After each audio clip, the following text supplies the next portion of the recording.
let's get into you for a quick second here. For people who don't know you, just read it from my notes here because I want to make sure I have it right.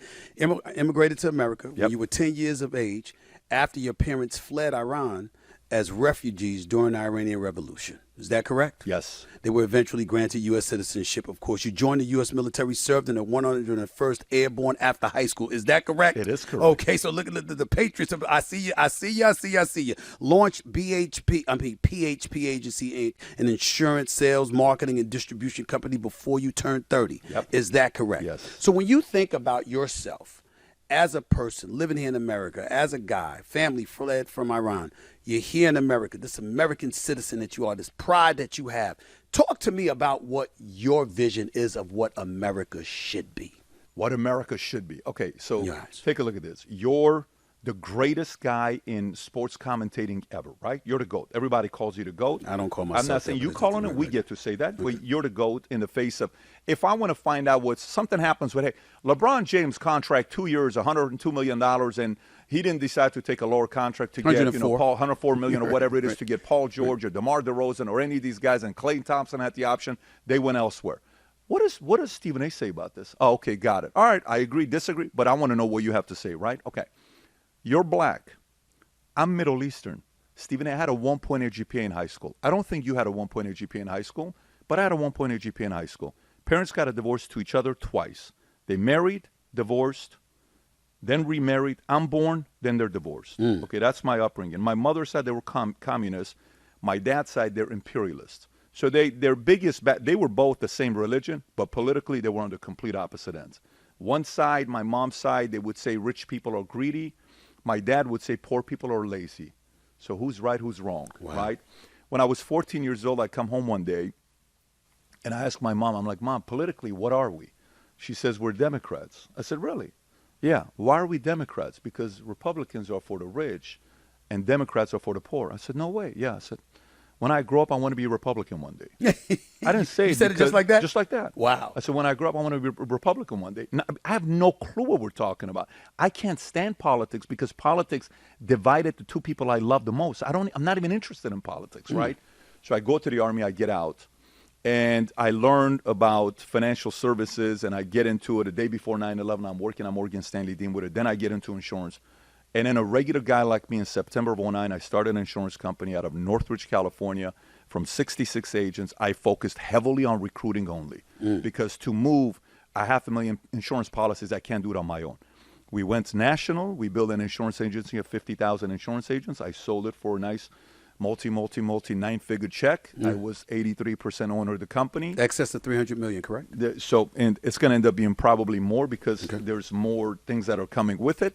And then I took that, and I always saw things as, what problem do you see? What is the solution, right?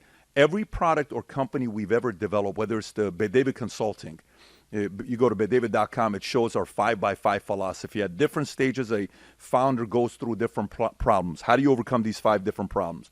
Connect, where I'm talking to a lawyer one time, and this lawyer, we have a 7-minute call. He bills me for 30 minutes. And I call him. I'm like, why are you billing me for 30 minutes? We had a 7-minute call. He says, well, because your minutes roll up. I said, not to 30 minutes. Right. He says, maybe to 10 minutes, 15 minutes. He says, no, that's what it is. I said, what do you charge by the minute? He says, no lawyer charges by the minute. I said, I'm going to build a website or an app one day that I get to pay people by the minute. Later on, we built Connect. You have a minute to connect. Let's connect. And now on email, I can send you an email. The chance of a person, a cold email respond back is less than 1%. A DM is less than 3%. A tweet is less than 5%. Or a LinkedIn is 8%. On Connect, 94% response because you're paying for it. Right. So they'll respond back, right? So everything in America, when I look at is if we're going to be in the business of looking at only problems, look at the problem and then blaming him and blaming him and blaming him versus here's a problem, what can I do about it? If we're more going in the mindset of what can I do about it, we can decrease entitlement. We can get more people figuring out ways to make money on their own. We don't need to sit there and say, hey, we'll pay your college. Oh, don't worry about it. You don't have any money. You don't need to pay for it. We're going to forgive you.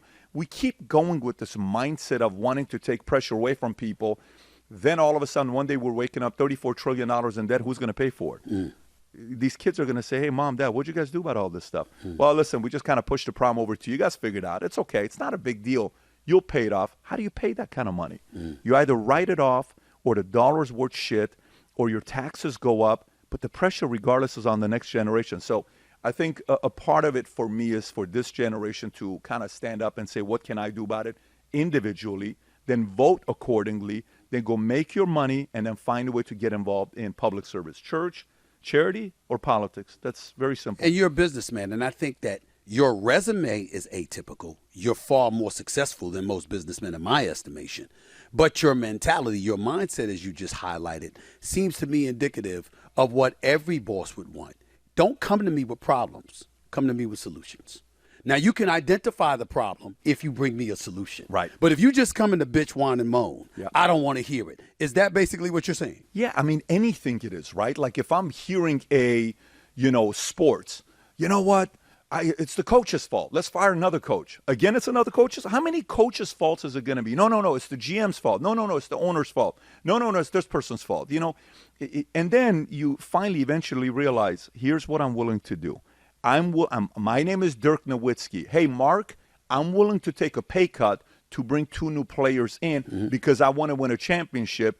And I'm going up against a team called the Miami Heat that has Bosh, Dwayne Wade, and LeBron James. You end up beating those guys, yes. For the rest of your legacy, you're always going to be able to say you beat a prime Wade, a prime LeBron, and a prime Bosh. That's a pretty good story to tell. But that's because you took a pay cut. So, hey, you want to win a championship, Dirk? I do. What's your solution? Pay me less, but bring me better plays. Great. Let me get a little personal with you, if you don't mind. Sure. You just highlighted how your mother told you this is a Democratic household, and you instantly said, I'm a Republican. How was your I want to be a Republican I when want I to be a grow up. Republican. Right.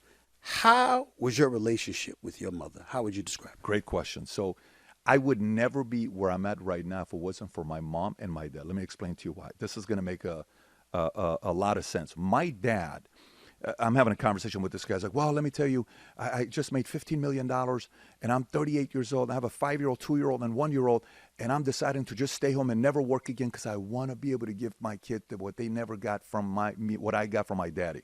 I'm like, bro, what a lame way of looking at it. He says, what do you mean? I said, can I be direct with you? He says, I said, okay, what do you want to transfer to your kids? What are the top 5 things you want to transfer to your kids? Never thought about it that way. Well, let's start thinking right now. So what do you want to, I want to transfer them love. Awesome. She'll be number 1. What else you want to transfer to them? He's like, stuck. I said, let me tell you what my dad transferred to me. From the day I was born till today, my dad's worked 6 days a week. Not because he has to. He used to work because he had to. He stopped working because he had to, but he still works 6 days a week. In Iran, he worked from Monday. In Iran, the Sunday is Friday there. So we only have 1 day off in Iran. He would leave at 5 o'clock. He'd come at 8:30. Worked every single day. And he drove 2 hours to his job in a city called Karaj. We lived in Tehran, and he drove a Xi'an. Xi'an is like a Pinto in Iran. And then we had a Renault when we started making a little bit more money. So my dad taught me hard work. My dad worked at a 99-cent store in Inglewood down the street from Great Western Forum in a plaza for people that know that area right next to Video 2020. If you know what that area is, that's where my dad was. And he taught me never to be afraid of the truth. He was tough on me on keeping my word. He dropped out of school in 8th grade, knew nothing about math, couldn't read or write, but he shared values and principles to me, right? My mom, on the other side, was the most paranoid person I've ever met in my life. I've never met anybody more paranoid than my mom. My mom was always worried. You know, the warrior versus a worrier. My mom was the ultimate warrior, panic, anxiety, stress. A lot of it passed down from family, but she was always worried. So if I came home one day, I didn't know who I was with that day. I'd have to see where my mom is that day. Are you crying today? Are you worried today? Are you happy today? Wow. So I had to learn very quickly to size up who I'm talking to today. Okay. So it kind of gave me the ability to have a little bit of study of human nature and body language because I had to do it early on, right? My mom was good in math. My mom was overly paranoid, which you need in business, overly skeptical, slow to trust anybody. All of those qualities can work in your favor in business, right? Sometimes in personal life it can hurt you, but in business it can help you. They obviously clashed. They didn't work out. My mom, I'm getting her place right now. She's coming down here. My dad lives with me. So we're all going to be within literally within the next 60 days, we're all going to be within a 0.4 mile radius. Wow. All of us. And I've worked very hard to get it. I'm very happy about that. Yeah. Yes. But, you know, when we're younger, we only see the ugly side of our dad or mom, and we're rarely seeing the good side. And my pastor once told me something when I was 25 years old. He says the father-son relationship or the parent-child relationship goes through 3 stages. First, you idolize them. Then you demonize them. Then you humanize them. Your goal is to go through the humanizing phase as quickly as possible. The later you go, the fewer time you're going to have with them relationship-wise. And how do you expedite that process, getting through the humanizing stage? You can't, man. To each is different. It's like you can't do it. Like, how fast do you find a wife or a partner to be married? You can't expedite that process. That part is tough, especially nowadays. Marriage, all that's very, very hard. But you do your best to try to gain wisdom by making a lot of stupid mistakes fast. The faster you make mistakes, the faster you gain wisdom. Sometimes we make mistakes slower. I'm about making mistakes faster. And I learned that later on as well. What's the stupidest and biggest mistake you made? Trying to force to change people. So for example, rather than asking you who you want to be and what do you want to do, it was just telling you who you should be. And that never worked. I was in my first 7 years of being a sales leader. I never built anybody. Never. First 7 years, none of my sales guys ever made any real money. Maybe $50,000 to $100,000 a year, but that's not real money living in California.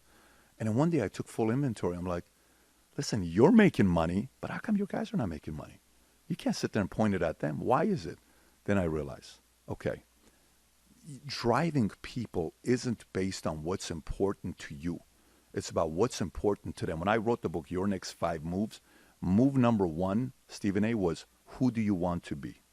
The sooner I can identify who you want to be, the better I know how to drive you, right? And everybody's driven by, different things in life. Like I got 4 kids. My oldest is into politics and is into movies.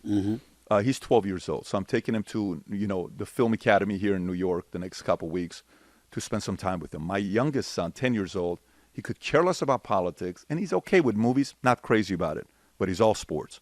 He's got the Bo Jackson body, like the big butt, the legs, Dylan is the athletic guy. It's all he wants to do. He's in camps. He's playing with high school players right now, college players. That's all he's obsessed with, right? So the sooner I know what matters to them, I know my daughter wants to be a baker. My 3-year-old, I don't know anything about. Even my wife, I'm like, babe, what do you want to do? After we sold the company, we're in Monaco having a conversation, and we came back one time, and we're driving to go have our celebration dinner when we're selling the company. And I said, babe, what's next for you? She said, what do you mean? I said, what do you want to do next?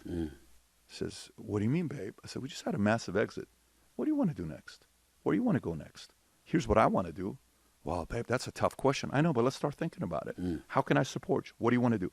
So forcing, biggest mistake ever. The moment I flipped at 28, 29 years old, everything became so smooth and easier to deal with people. Because if you didn't want to do it, I'm like, no problem. Do your thing. So it made you a better father? Oh, I mean, my oldest son really helped me be a better father. But I learned how to be a better father through my father and by making a lot of mistakes with people I coached early on. A lot of mistakes. Made you a better husband? Work in progress, baby. Work in progress. That's a lot of work. Marriage is the hardest thing you'll ever do. Because at least if you have 4 kids, you have 4 options, right? When you're married, you don't have any other option. At least that's the option. If you work with a client and you can fire a client, you can You're fire. sitting next to one of my producers who just got married 2 weeks ago. There you go. Listen, and I tell everybody, when it comes down to marriage, when I was getting married, this lady named Claudia and her husband at the time, Alfonso, gave me a book. And it was called Advice from from Men and Women Who Have Been Married for Over 50 Years. What was the opening quote in the book? Marriage is the greatest mistake you'll ever make. Wow. The alternative is the market is filled with a lot of people right now in their 60s who have no kids. Yeah. I understand not being married and you tried it once, didn't work out, and then later on it is what it is. But I encourage trying it. It's the greatest risk you'll ever take, but the rewards are, when you have a child, you're holding a child, you're talking to a child, you're having a conversation with them, and they grow up, and then now they're giving you feedback. You're having real good telling conversations. you what you're wrong about, thinking they know more than you. What a beautiful thing, to go through it. It's hard. It's annoying. It's hard. It's annoying. It's annoying as hell, but it's very rewarding. And I tell you what, the thing about me, I've never especially been your kids if they're like you. Oh my Lord. Oh my Lord. My 2 daughters are something special, man. But I tell you this much: it's the greatest thing that ever happened to me. And I think it saved my life because it gave me the balance. I'm able to dial it back, reel it back, and keep myself and elevate actually my level of control because I got them to think about it, not just myself. If I'm just thinking about me, Yeah. oh Lord, who knows what mistakes I would have made. I'm with you.